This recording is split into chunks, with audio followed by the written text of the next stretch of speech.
Welcome back. Here's a skid steer radiator from a Massey Ferguson skid steer. This radiator, it's maybe 30 years old, or maybe it has been exchanged, I don't know. The issue was a loose bracket on one of the sides. Here, this bracket, I've cleaned it up, somebody welded it already, and the weld wasn't very good on the other side, and I screwed up.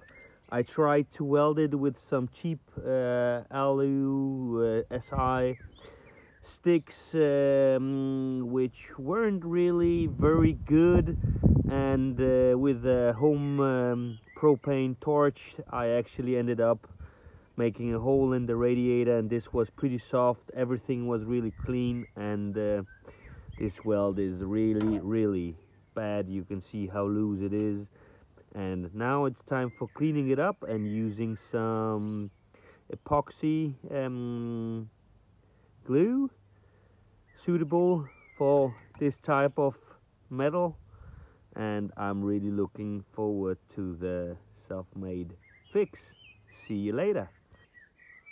So now it's clean, and I found the Loctite Power Epoxy. I'm looking forward to use it.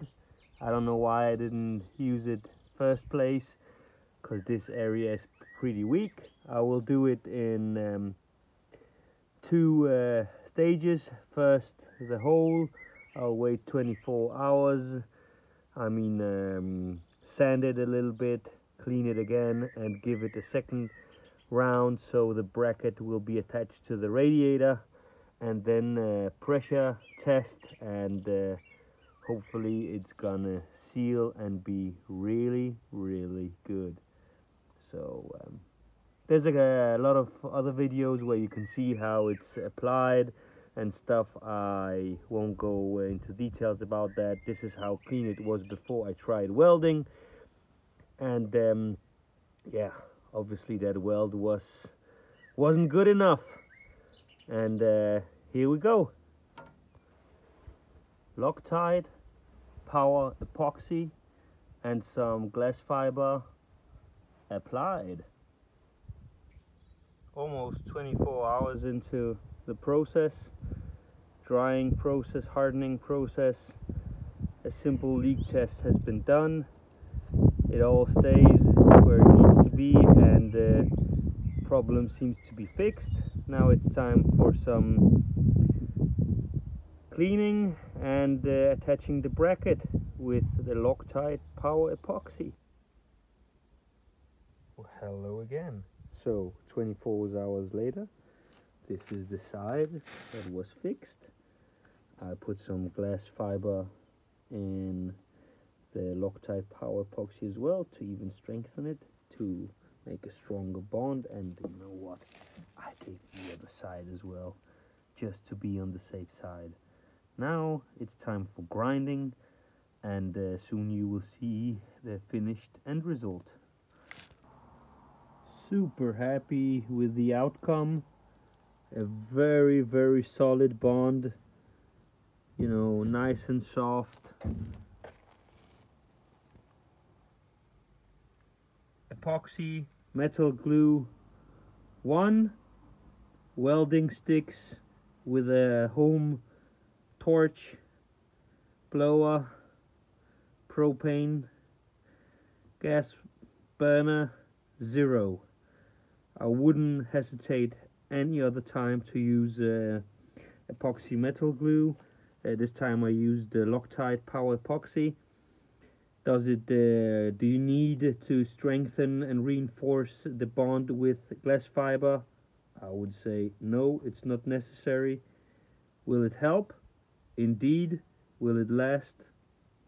Superbly. So yeah, I can really recommend it. Will I paint it black?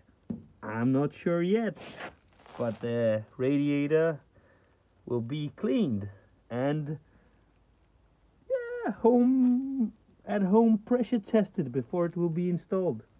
See ya. So here's the old radiator. And did I just do the Craigslist repair like Derek from Vice Grip Garage, he says? Sure I did. And tell me how you think it looks. To be honest, I'm pretty satisfied with the outcome. Will it last another 30 years? Not sure, but it will definitely last 5, and I believe as long as I will have the machine. So that's a great way to fix a whole and broken radiator. If you like it, I hope you will like the video. See you next time.